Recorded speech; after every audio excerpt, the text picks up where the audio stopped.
Welcome. My name is Elizabeth. My pronouns are she, her, and I'm really glad you're here because I read a very cool, deep, violent, philosophical, bloody sci-fi book called The Book of Elsewhere by China Mieville and Keanu Reeves.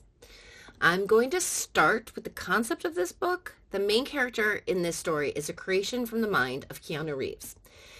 He has said that he liked the idea of a warrior strong enough to punch through their enemy's chest. So Reeves worked with comic book writers and artists and to create a series called BZRKR.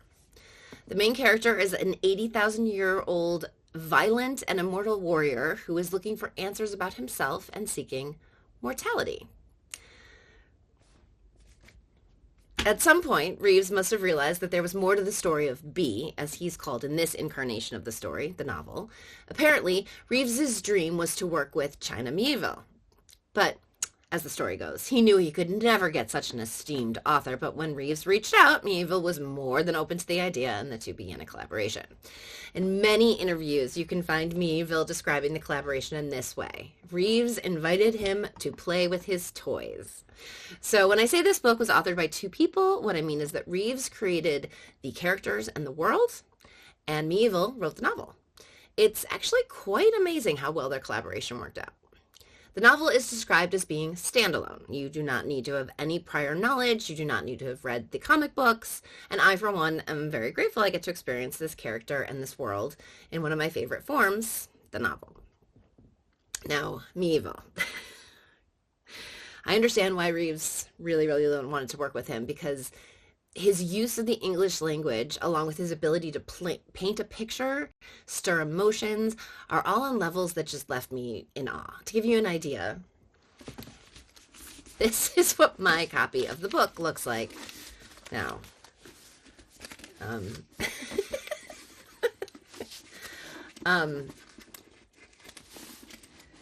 yeah, I had a lot of thoughts while reading it. So I often listen to novels, and while I did start listening to this one, I realized that I really needed the hard copy along with the Audible version to really get a full understanding. I'm not saying that I fully understand this novel, but I do know that it's really neat because every time I read it, I can get something else out of it. Okay, so this is the story of Unite, known also simply as B. So B and Unite are the same character, and I will use those two names interchangeably. As I mentioned earlier, he is an 80,000-year-old warrior. He has perfect recall of everything he has ever experienced, beginning with his own birth, except for when he's in one of his violent fugue states. Unite is violence personified. He has a strength and a force within him that can very rarely be defended against, let alone countered. Remember, the original idea was that he would be able to punch through another person's chest. When the blue lightning begins and he becomes pure violence, his memory is no longer collecting data. So while he has perfect recall otherwise, while he is in his most pure form, he has no memory of it. Unite wants to understand what he is and what his purpose is. He wants to be mortal, which doesn't necessarily mean he wants to die, that he wants to be able to die. One more aspect of this book as a whole to discuss before we get into the plot nitty-gritty, the narrative style of this book, which is fascinating. There are 3 different narratives interlaced within the novel. There are chapters written in third person, first person, and second person. Now, I'll try to make the English lesson really quick for those who need a refresher or definition to begin with. Third-person writing is when a narrator describes persons, places, and events from an external point of view, not part of the story. First-person writing is when a narrator is telling their own story and uses the pronouns me and I to share their personal account of the story. Second person, which is very, very rare, is when the narrator speaks directly to you. You went there, you talked to that person, you felt thusly. The chapters run in succession. Third person, first person, third person, second person, third person, first person, third person, second person. So the second and first person switch back and forth while the third person is every other chapter. The portion of the story that takes place in present day is told in third person and deals with Unate's work with the government, military, and scientists. They're studying B to discover, among many other things, if they can create super soldier warriors from gathering information and learning about Unate. If we could have an army of Unates, we would be unstoppable. Peppered throughout the novel are first-person chapters. Each tells a personal story of a time spent with B. There's the doctor, the wife, the servant, the orphan, the stowaway, and then the doctor again. Each tells the story from their own perspective, and in doing so gives us a bit more insight into who Unate is and how he has behaved.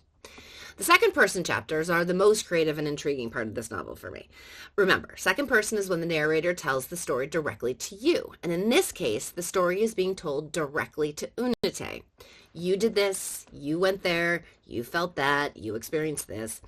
And to add to the meta-ness of it all, in the Audible version, these are the chapters that Mieville narrates. So really, it feels like the author is telling the main character about himself, and as the reader, we get to listen in. It was a very incredible literary experience. Okay, we've made it to triggers. There is a ton of violence. There's a lot of violence. There's killing, death, mutilation, gore. It's really gory. It has a lot of violence. Did I mention there's some violence in this? Yeah. There's a lot of violence and gore in this. So if you're interested in hearing the full story, join me for the ride.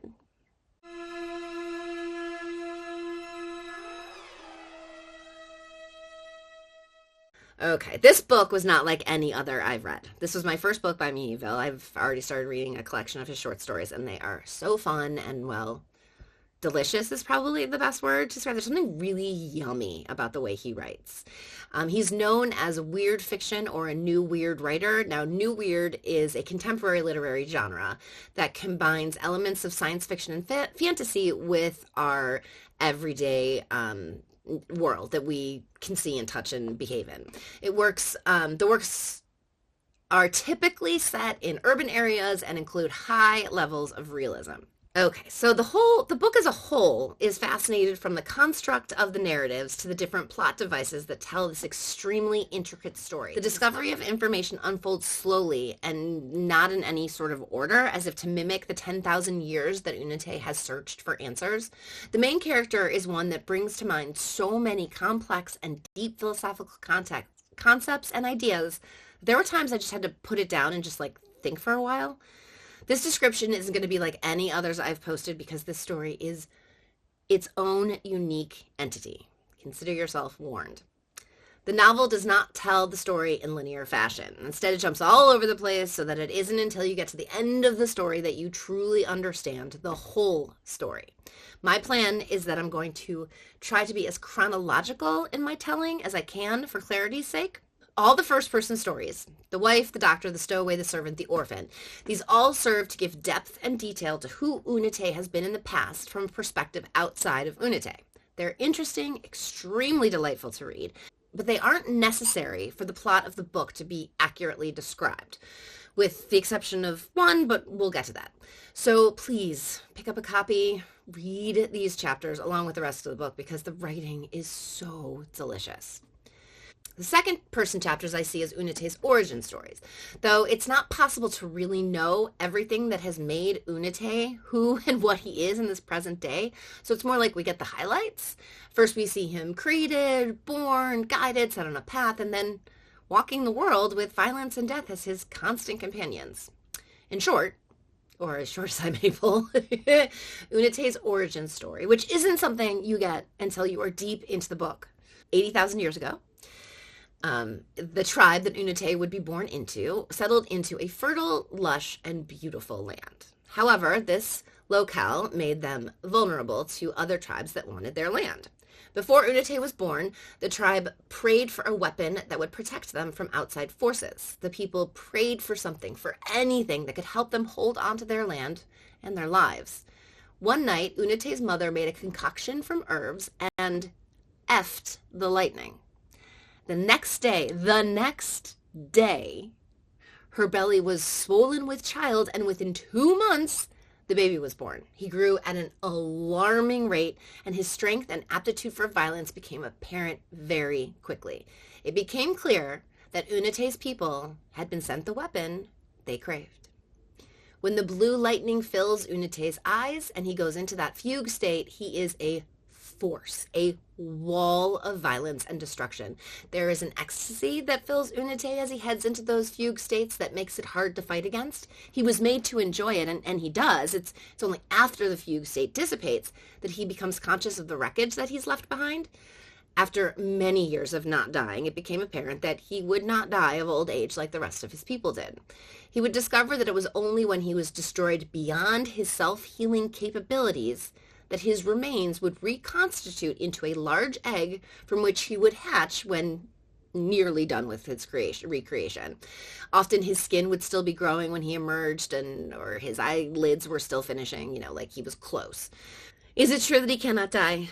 No, he can extinguish. There will be countless stories of his endings in the pages of this book.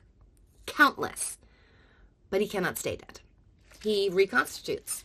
He has no memory of his time inside the egg until he's pushing his way out. The egg is created out of his remains, so he is reborn where he falls.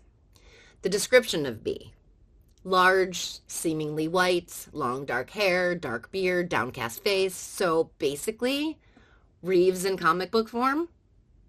The people who pass by him notice him and give him a wide berth. They may not be doing so consciously, but they know that giving this man space away from them is the best way to keep themselves safe. It is innate, it's unconscious, and it does a great job at defining the overall feel of B, almost as if everyone can feel the aura he walks around with, who in many ways is violence.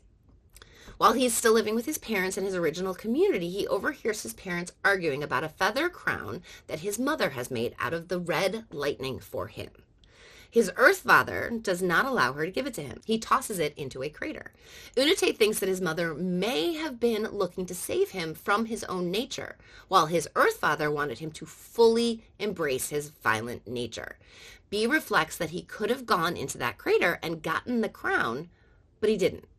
And he spends many centuries wondering why he never went after it. Years after all the people of his tribes were all gone, he goes searching for answers about himself, his origin, his ilk, his nature. Is he the only of his kind? He starts wandering. He never settles in one place because even if he stays for 50, 60, 80 years, that's just a short stop in his vast lifetime. At one point in his confusion and sadness, he fills his pockets with stones and walks into the ocean. The pressure gets heavier, the lights dim until gone, and he waits until he dies. Then he emerges full of life again and has to swim to the surface. And this is how he learns that while he can choose not to be, it won't last. He always comes back. Many, many hundreds of years later, he would learn of rumors and seek out one he had heard was also a son of the blue lightning. Now, he wears a feather crown, and when he and Unate connect, they both feel the aloneness that plagues them both start to fade. The two men hold each other, cry with each other, revel in each of them finding a brother, finally, no longer alone. Unate learns all about this brother. He settled in one place and has made the people of that area worship and obey him. Unate watches his brother perform the blue lightning magic, which causes fear and astonishment in the people of the land. But later, when they're alone, Unate asks to see the feather crown and discovers the trick of light and the burning herbs hidden within. This man, not a son of the lightning, is a charlatan. Still, Unate feels a kinship and therefore waits to kill him until his back is turned. In this moment, is the author telling us that death and violence can be kind? B then tries to explain to the people that their beloved leader was not who he said he was, and that Unate is actually the son of the blue lightning. But the people will have none of it, and he leaves them to their misery. Another philosophical dilemma I could spend a great deal of time contemplating. Now, just because this one man was a charlatan doesn't mean that there aren't other beings of the lightning. So let's talk about the line drawing on the cover of this book. This animal is called a babarusa. It is described as a deer pig. It is a kind of conglomeration of those two animals, but it's the tusks that are remarkable. There are two sets, one coming out of the lower jaw, right here, and one coming out from the snout, okay? Now, the pair that grow out from the snout curl back, and if left unchecked, will grow directly into the forehead and eventually into the brain. The pigs are known to rub the ends down to avoid the tusks growing back into their heads. A herd of these Babirusa settled into the valley below where Unite was living so that he was able to observe them over many generations. He watched the piglets be born and raised and live into adulthood, and the whole thing start over again until predators found them. First, the tigers came and decimated their group. But the few who hid out survived and reconstituted their clan. But then other predators came. Each time, B did not interfere. He simply observed. The final fight he witnessed left the powerful matriarch alive, but severely injured. He watched as she gathered ingredients, consumed them, moaned in extreme pain, and then was hit by blue lightning during a storm. The same kind of blue lightning that impregnated Unite's mother. The Babirusa created in that moment is just like B, and it cannot stay dead.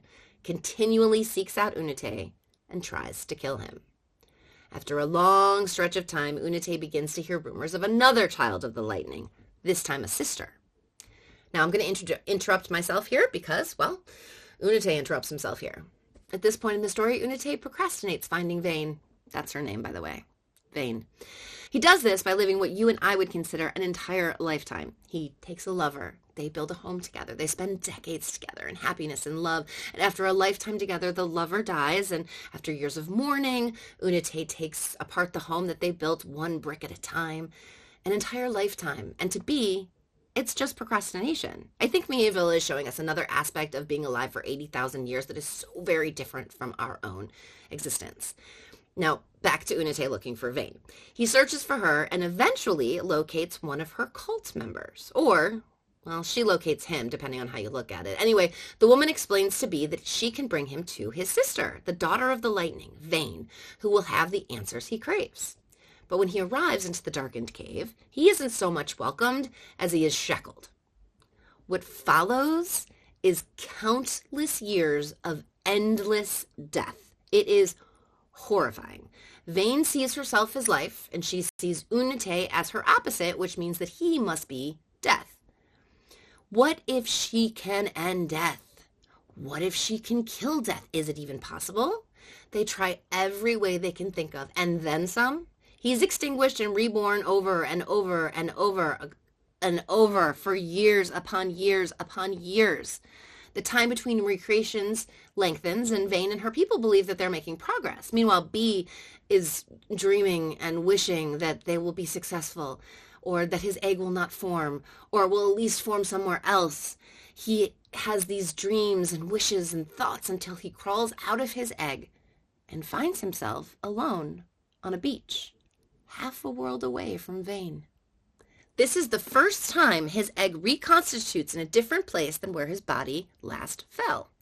It's one of those rare moments where Unite is surprised. Now, I love this concept, that Unite is always surprised when he's surprised. This comes up a few times.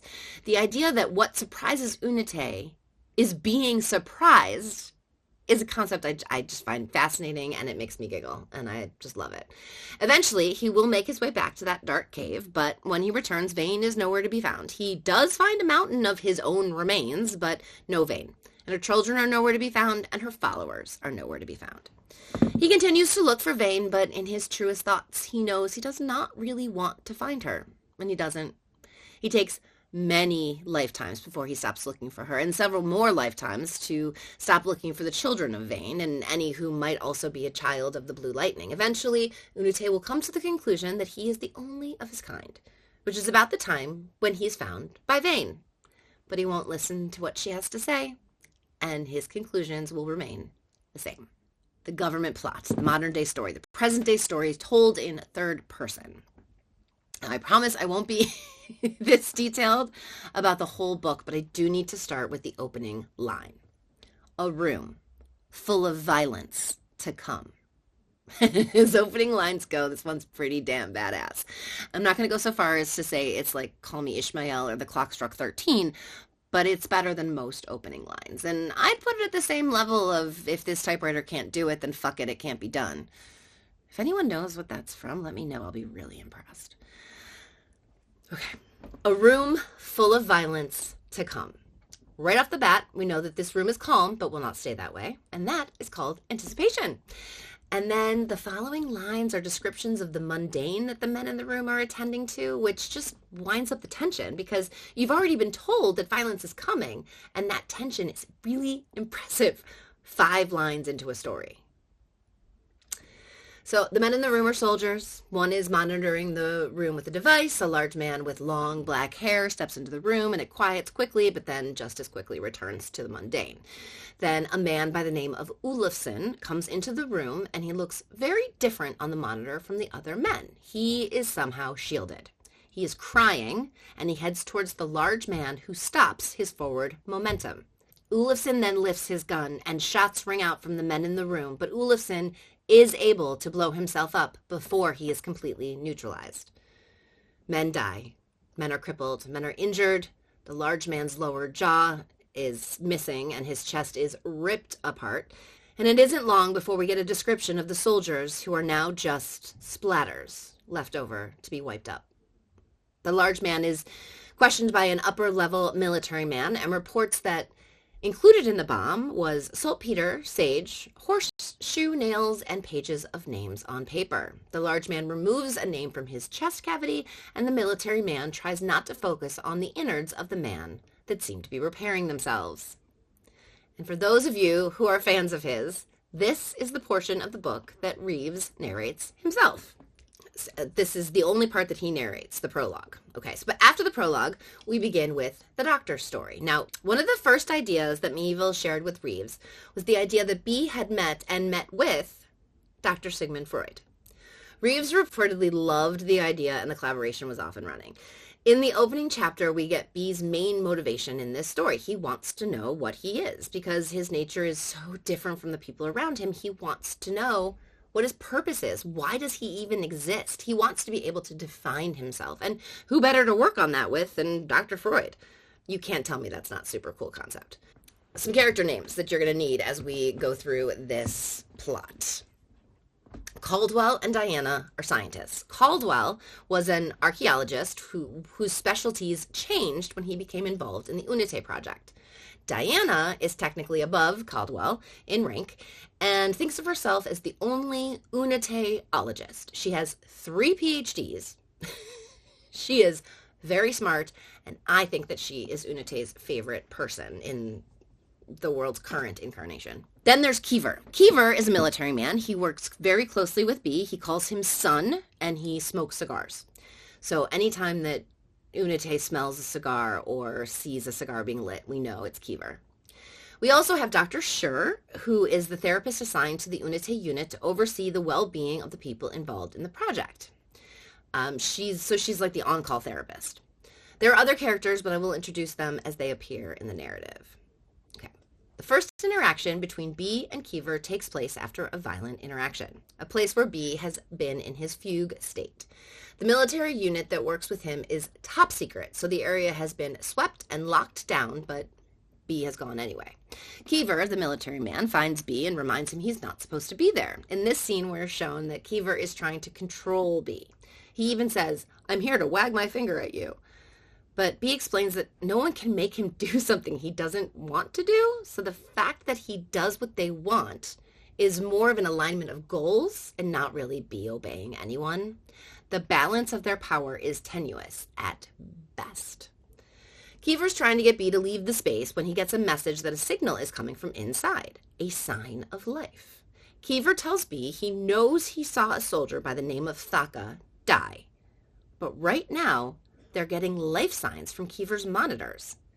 B races forward into the carnage of bodies and broken building. He finds the dead body of the enemy's team leader as well as the leader of their own team. Keever saw Thaka killed 2 days prior and then set off a bomb that would entomb the body within the rubble of the building, but B has pushed through that rubble and discovers that Thaka is breathing. He had been dead, and he is now alive. Keefer could feel how cold he had been. I mean, he was dead. And B wants to know what the hell is going on. Now, for the rest of the book, B is going to search for the answer to that question, among other things, but mainly, how could Thaka be alive after being dead? Like, really dead. Not like 3 minutes dead, like 2 days dead. They get him to a hospital room, but Thaka is barely alive. He has a hole in his chest, one that he should not be able to be alive with, but he's moving and breathing. It's not strong, but alive. A man enters the room and crosses to Thaka. It's a man by the name of Stonier, and he's Thaka's husband. Imagine the shock when he heard that his deceased husband was alive again. But he only gets there in time to see Thaka die again. Oh, God. Stonier is escorted from the room, and everyone is left in confusion.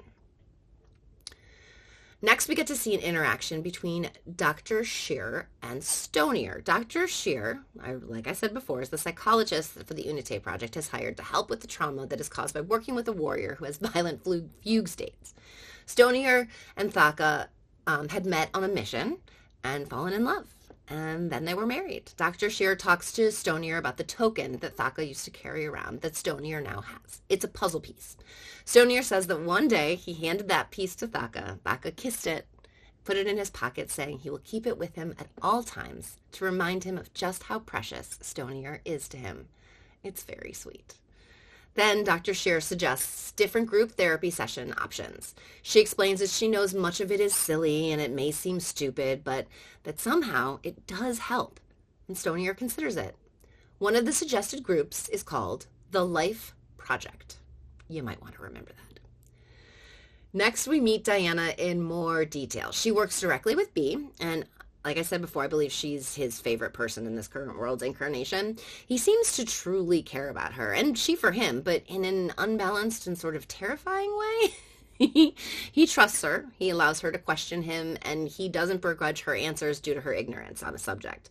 He's patient with her. He also takes the prescribed medicine and participates in the protocols she gives him. He's willing to do these things because he's hoping she will discover some of the answers he's looking for. Also, he likes Diana. She even says at one point that she knows him better than anyone else, although it is pointed out that that doesn't mean she actually knows him very well. It is through Diana that we experience some of the most simple, profound, and funny ideas when it comes to Unite. For example, she marvels at the fact that he has preferences. She has to hold back giggles when she considers that he likes one chair over another, or that he enjoys popcorn, Jiffy Pop over Orville Redenbacher, and the fact that an 80,000-year-old warrior would care about such things is so absurd to her that it threatens to send her into laughing fits. Another time, B puts on a vinyl record on a turntable and Diana calls him a hipster. He explains that because he has endless time, he enjoys when things can have a ritual quality to them. He understands listening to a song on a file on your phone is a much better use of time. But he doesn't have to worry about such things. So the act of taking the record out of its jacket, putting it on the turntable, placing the needle, all of that is part of the experience of actually listening to the music. Fascinating. And these amazing observations always come from Diana.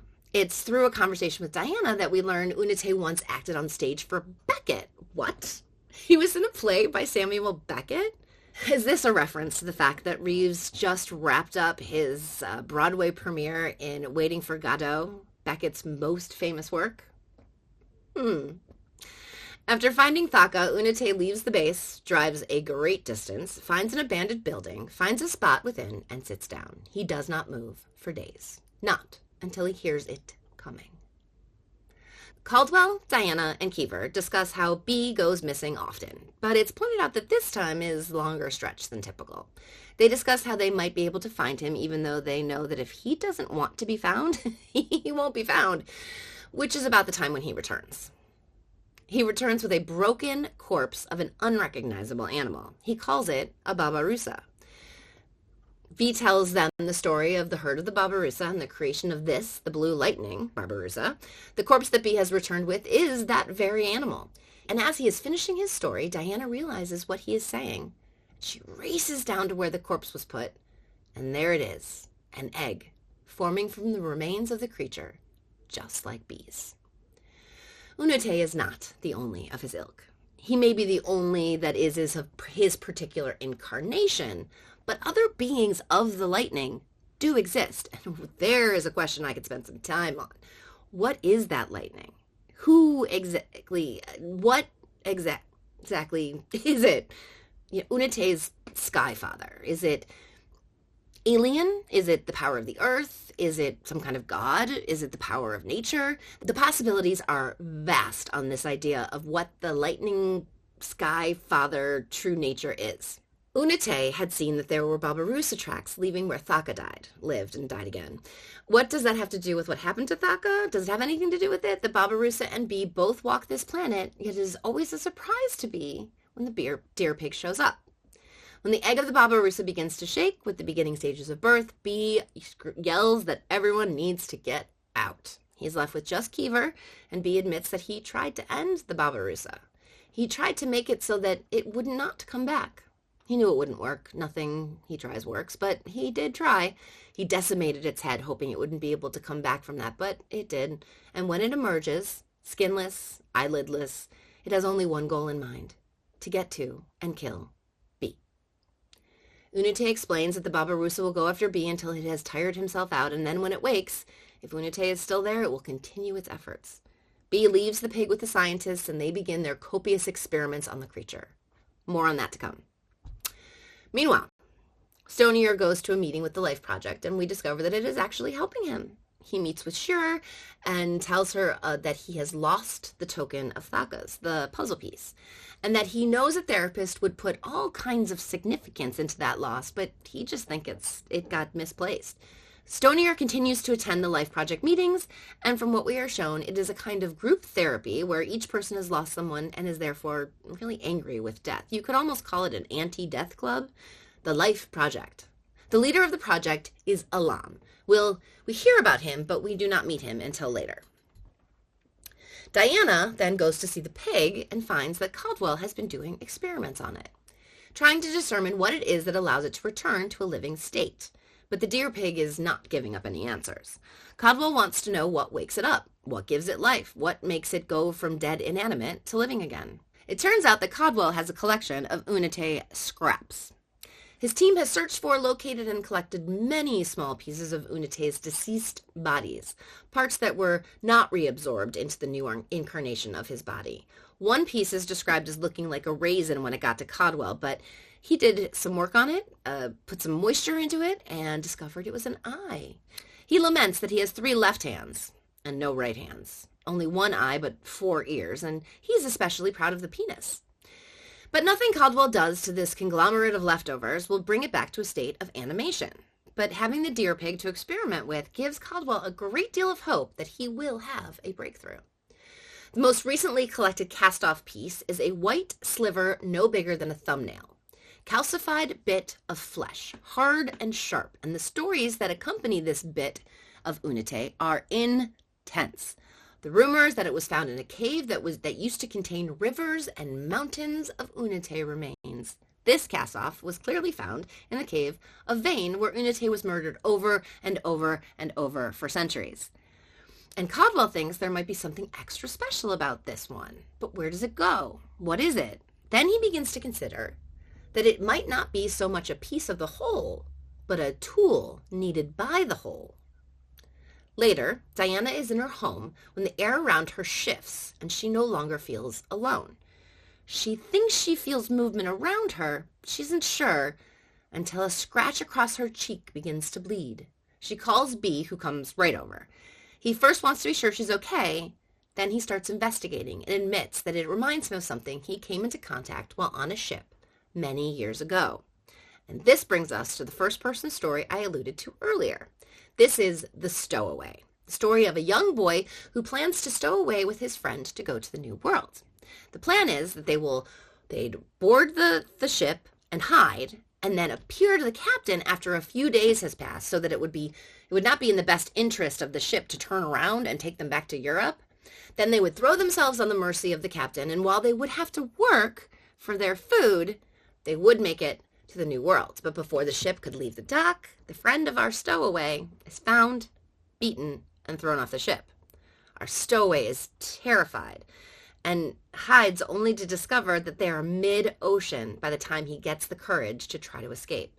He's too scared to go find the captain, so he eats the small amount of food that he brought on board with him, and then he begins to starve until he feels a presence. Something's with him in the hull where he's hiding, and he wakes up to food. Each morning after that, he wakes up to food beside him. At one point, he tries to have a conversation with his savior, but it's clear that the creature cannot talk. It scratches message onto the boards that make up the ship's walls. The boy acts like he can understand what is written because he doesn't want the thing to realize he doesn't know how to read. Then the day came when the creature did not arrive with food. Many days passed, and the stowaway felt himself starving to death again. And then he heard the creature returning. Only a man followed the creature, and after tearing the thing apart, the large, dark-haired, seemingly white, dark-bearded, massively strong, downcast-faced man brought the stowaway to the captain's cabin, clothed him, fed him, then gave him $20 when they arrived at the New World and set him on his way. The boy vowed to never cross the ocean again, and he did not. He did take the parts of the ship that the creature had written on, learned to read, and finally read the message just prior to his death. B is clearly the one who destroyed the creature on that ship. The creature was not inherently bad, but it did disgust Unite. And that is what Unite is reminded of when Diana explains her mysterious visitor. He tells her that he thinks Thaka, when he came back to life, had the same kind of off-feeling presence. This is one of my favorite conversations between Diana and B. This is the conversation where they discuss listening to music on records and Unite once acting for Beckett. He reminds her that there is so much history that our society doesn't know anything about. He tells her that technology isn't new. It's just new for our incarnation of society. He tells her that she wouldn't believe the things he's seen. Boulders dancing. He's been pursued by creatures made of metal or wood that were animated until B destroys them easily. Something had to make these things. Something had to imbue them with life, with animation, in the same sort of way that Thaka was alive after being dead. Meanwhile, there's a lot of meanwhiles in this, so get used to it. Meanwhile, Stonier is hosting his own life project get-together. He's invited people from his past, and most have traveled long distances to be there. When his guests begin to question why they've been brought together, he tells them that if they just wait and meet Alam, all will become clear. Then Stonier brings out Alam. Kiefer calls Diana and tells her that Caldwell is missing. Diana and B both head to the base, and this is where everything either happens or is explained. But it's complicated. I'm going to do my very best. I'm going to do my best. Kiefer and B discuss the details. Caldwell came to the base. Protocols weren't followed to the letter. When was the last time anyone followed them to the letter? He left 27 minutes later and can no longer be accounted for. They don't know where his car is or where he is. How do they know he left? Because his car is gone. He just seems to be gone. He did leave behind a great deal of blood, though, like maybe too much blood to live without. Caldwell has had the pig for the last few days, and B wonders what he's been doing with it. Maybe that'll help answer some questions. Turns out, mostly, he's been killing it. They head towards Caldwell's lab, where they discover the egg. B wasn't expecting it to be there. He figured if Caldwell was gone, it would be too. B approaches the egg, touches it, falls into a bit of a trance, and then he begins searching the building. Following his instincts, he ends up finding a puzzle piece in the parking garage, and he tells Kiefer to tell Diana. Diana goes straight to Dr. Scheer. She busts into her office mid-session with a patient and demands an audience instantly. Both doctor and patient are shocked by the request, but acquiesce. Diana demands information from Scheer. She tells her she knows about the token. She had been listening to the therapy session tapes with Stonier and knew about the missing keepsake. She's putting the pieces together, as it were. There's something strange about this puzzle piece. It makes B feel something he can't define. Just as B is asking Kiefer if it makes him feel anything, the sirens on the base go off and calls for a lockdown are being yelled from all corners. A couple of soldiers come flying out of the lab. One falls in such a way that Unite knows the man will not survive. What comes out of the lab and heads towards Kiefer and B is a man-like thing. A naked man-like thing, but its skin is a patchwork of different skin colors. Both of its hands are left hands, and it's dripping as it travels. He heads straight for Unite, which is how Unite can see that underlying the dripping mess is a face, not unlike his own. His anger rises, and the blue light takes over. Meanwhile, Diana connects Dr. Scheer to the Life Project, the group she sent Stonier to for the group therapy. Diana figures out that's the link, and she starts to do research. She finds that the Life Project began as the GLAD Project, which had grown out of the You're OK Project, which merged with the Keep Light and Yes group. Diana discovers that the names Alam, Stonier, and Plomer keep coming up in the searches. Only information about Plomer stops abruptly. The Life Project continues on under the leadership of Alam. Her research ultimately leads her to a house set back from the street. When she knocks on the door, she asks for Mrs. Bennett and is told, "I'm Aggie Bennett. Can I help you?" Diana asks about the Life Project. It doesn't see any recognition in the woman's face. She mentions Tacoma, where the Life Project began, but Bennett tells her she hasn't been there in decades and tries to close the door, which is when Diana says, well, if you're not interested, maybe Plomer is. And that is what got her entrance into the house. But as soon as the doors closed, Bennett picked up Diana way too easily, had her arm behind her back, and has already checked Diana's pockets, removing both her ID badge and her Glock. Bennett tells her she's been expecting someone to show up at some point over the years. Bennett asks Diana if Alam sent her, and Diana's surprised. No, she's not from the Life Project.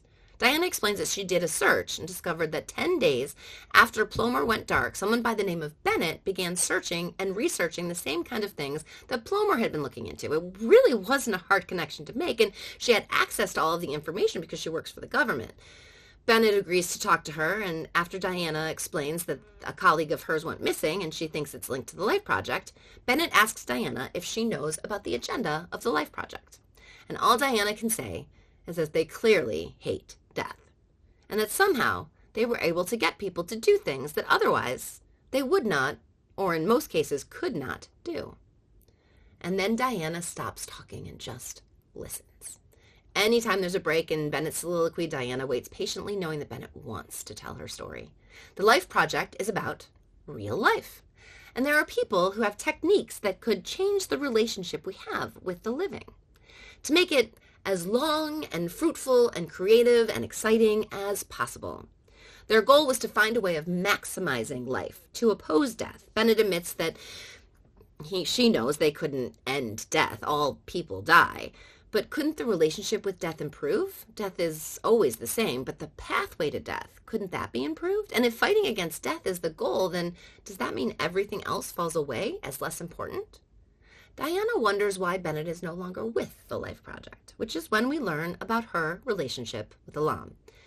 He lived for many, many years, for what might seem like lifetimes, without understanding who he was or where he came from, or most importantly, why he doesn't die. Or more to the point, who he came from. Turns out that he is one of the descendants of Vane, the daughter of the lightning, the daughter of life, Unate's opposite. Bennett explains that he lived his life over and over, taking a new wife and creating a new family each time. Bennett herself was his last and favorite wife. She explains that one day he woke up to his real identity and purpose, and he found himself able to pour life into, well, first into things and then into people. Bennett smiles and says to Diana, "I kicked your ass at my front door, didn't I? So much more than a woman my age should be able to do." Alam put some of his life essence into Bennett. She describes the agreement he made with a pen when he touched it and poured life into it. He wasn't really able to control it. It was more like a partnership between him and the pen. The pen did as it wanted, but Alam gave it the ability. And now, the times when B mentions seeing pillars dance, or boulders move, or animated creatures of wood and metal make far more sense. Somehow, Vane and her children and her children's children's children have some of that life in them. It gets weaker with each generation, but it still exists. She refers to what they can do as waking the unwakeable. It seems that the one thing Unate cannot do, bear children, is exactly what Vane could do, and she passed down her abilities. In Alam, they're diluted, but still impressive. Bennett explains how beautiful it was to watch him come into the light, to discover who he really was and what he could really do. But then the Life Project started to take over, to tell him what he had to do and where he needed to let the life spill out, and that the fight was now against death itself, which is why Bennett left him. She knew he was fighting a losing battle. that the best way to defeat death is to live a happy, beautiful, and fulfilled life. And then she realized that their plans did not go in the same direction. Bennett decided to find a way to get lost. Diana is still trying to grasp the idea that Vane had children. She'd been convinced that the Lightning's children could not have children because Unite could not father. But Bennett explains that Vane's parentage comes from life, and that life can therefore be handed down. At one point, Bennett finally puts together that Diane is working with Unite and not against him. And before Bennett can do anything with her newfound knowledge, Diana has shot her with her other pistol. Then Diana makes a call not unlike John Wick when he says he's got dinner reservations, only she calls a flower shop and says she has a spill. Back at the base, Unite returns to consciousness and finds Kiefer barely holding on. He asks who did it, but we never get a definitive answer on if the fatal blows were landed by Unite or by the Franken B version that Caldwell had created. When B finds out that the thing is still in the building, he goes running after it, and he finds it. And then he asks the monstrous thing what brought it here, what woke it up. But he can see that there's bewilderment in its eyes and realizes that it doesn't know. Then, as Unite watches, the thing begins to unravel. Its parts fall off the hole and crash to the ground with the sound of slapping meat, no longer animated. Diana returns to the base and is kept from getting into the restricted areas where she usually has full access. Remember, they called for a lockdown. She meets up with Shore, who is also being kept from entering the restricted areas. Shore's office is not in the restricted areas of the compound, so the two women decide to head there. Shear tells Diana that she can tell Diana has killed someone. They discuss what they know without really telling each other anything. When Diana asks what Shore thinks Unite is about, Shore says it's not her job to try to understand the unit's asset. Diana responds that it's her job to understand people, and Shear points out Unite isn't people. Diana tells her that sometimes B will tease her and tell her that he's a god. Diana has always fought against that theory. She considers him a tool, a weapon, an agent of change, a genetic sport, an alien, but at least she isn't talking about a god. But meeting Bennett Plomer earlier in the day has rattled her because a god is exactly what Bennett thought he was. And she had a really good argument defending that stance. Shur responds by asking what the argument was, and then clarifies, what is the argument for it being gods? Diana hears the S in gods loud and clear. Shear sees her hear it, walks over to Diana, puts her finger to her lips, and Diana's limbs stiffen, and she falls to the ground. Meanwhile, B is lamenting that he didn't learn anything from the pile of ancient cast-offs that had been animated moments earlier. The research team is going through the logs and tell him that Caldwell was the last one to interact with it. There is the record of a focusing of power, something the researcher has never seen before and does not understand. Unite begins to wander and think, and then ends up sitting in his office where he waits. He waits a long time, until past midnight, when a panel above his desk opens up in the ceiling and a body swings down into the office. He did not startle when Unite turned on the light. It was Caldwell. Caldwell's mouth is twitching and his body seems to be having these small spasms. With a great deal of effort, Caldwell is able to say hello to Unite. B can see that he's confused, and it begins to dawn on him what has happened to Caldwell. When the scientist confirms B's theory that someone else left in his car earlier in the evening and that Caldwell never actually left the base, he's speaking in word salad. That's a term that means that a lot of the words that you're trying to use are the ones that are used, but they're not in the right order, and it is much, much more confusing than, like, Yoda speak. Okay, now we've reached the point in the story where I'm surprised. Caldwell is able to put up a fight with Unite. He gets out of his reach before a hit could land. He managed to bite down on the meat of B's hand and not let go. He has a strength in him that is new and quite fierce. Unite is eventually subdued by a team of volunteers, and they're able to get restraints onto him.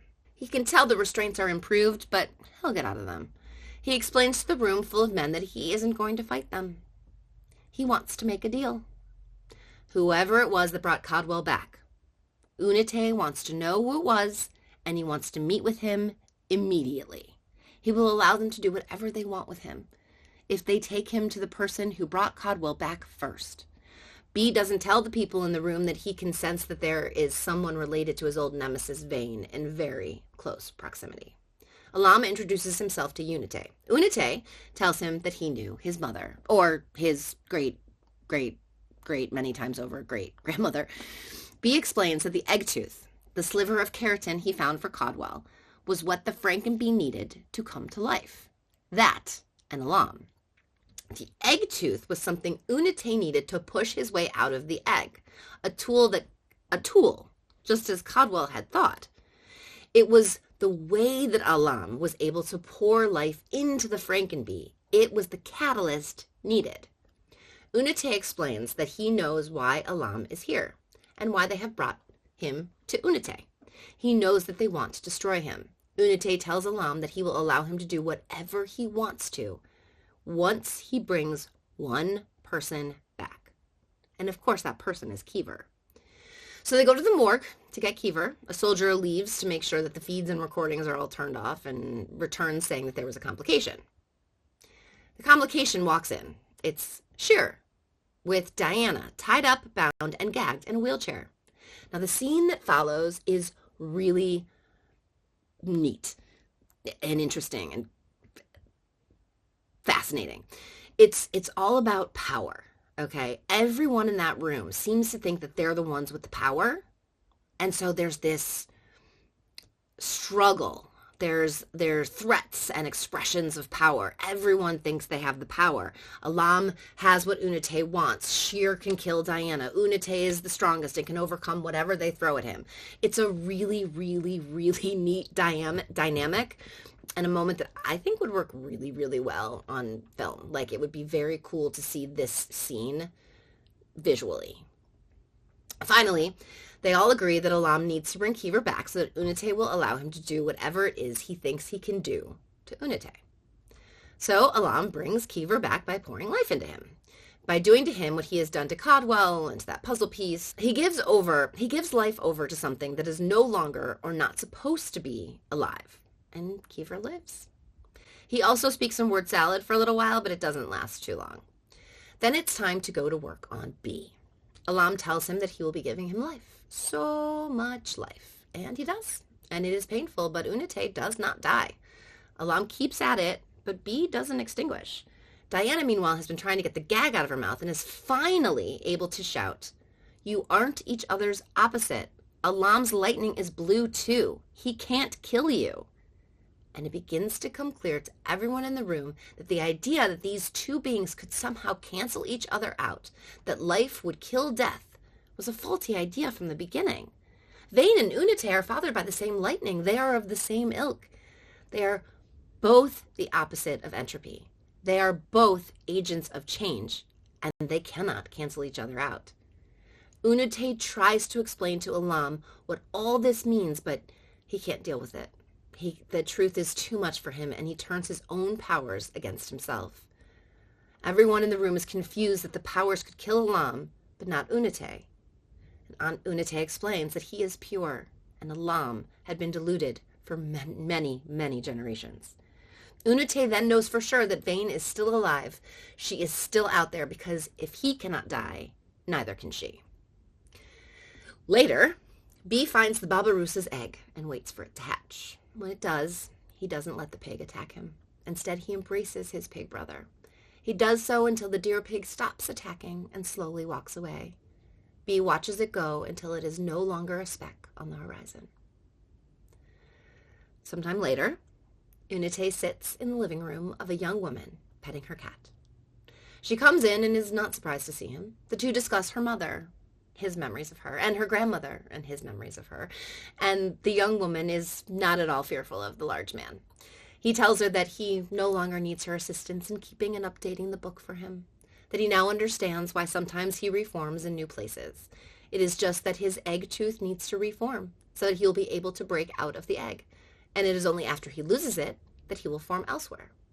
The young woman asks what she should do with the book of Elsewhere, and he tells her she can do as she pleases. Burn it for heat, use it as toilet paper. It no longer matters. He comes off as tired more than anything else. Finally, the book ends with another story from the doctor. He explains to Unite that while we teach children that caterpillars transform into butterflies, that's not actually accurate. That the organism that goes into the cocoon is completely destroyed within that cocoon, and then the new organism is created. That a cocoon is not a transformation chamber, it is a death chamber and a birth chamber. The message that this book hits you over the head with is that Unite does die, just as the caterpillar dies. It's just that he recreates and is able to live again. He's not immortal, he just cannot stay dead. And if you missed that message, you didn't read the book. However, to me, there is another message that's deeper and more nuanced than that. The message that I got was that it is far more destructive to imbue life than death. We think of death as being more destructive than life, but all things that live must die. So causing a death is just causing something that would naturally happen to happen sooner. But when life is given to something that is either dead or not supposed to have life, that destruction is far more vast. Boulders aren't supposed to dance. Men with holes in their chests aren't supposed to be able to breathe. And puzzle pieces shouldn't buzz with life. These things, because they are so unnatural, are far more dangerous than death. As mortal beings, we have an agreement that death is bad. But is it? Yes, death coming before its time is tragic, and anyone who has lost someone they love knows just how devastating that can be. But it's natural. It's the natural order of things. The feeling we're left with when it comes to be is melancholy. It's the melancholy that comes from figuring something out just so that it reminds you how much more there is to learn. It's one of the most basic and fundamental philosophical ideas that the more you know, the more you realize you don't know. So in finding some answers, in this case, Unite knowing what the egg tooth is for, why his egg reforms elsewhere sometimes, learning who Vane and her descendants really are in relation to himself, learning that the pig could be taught to stop fighting him. All these pieces of new information only open up more doors to more questions, and that leaves us and B with a feeling of melancholy. I loved this book. I do not claim to fully understand it, which is probably one of the reasons I loved it so much. The story is intricate, interesting, and it kept my attention. The philosophical ideas were so thought-provoking. I read this more than 3 times, and I know that the next time I read it, I'll get some more out of it. I highly suggest you read it yourself. It's very cool. Thanks for hanging out with me today. If you have time and energy, please give me a like or make a comment, or hey, I'd love it if you subscribed. Otherwise, do me a favor, be very nice to yourself. You are precious and important, and you are the only self you are going to get. I will catch you next time. Bye.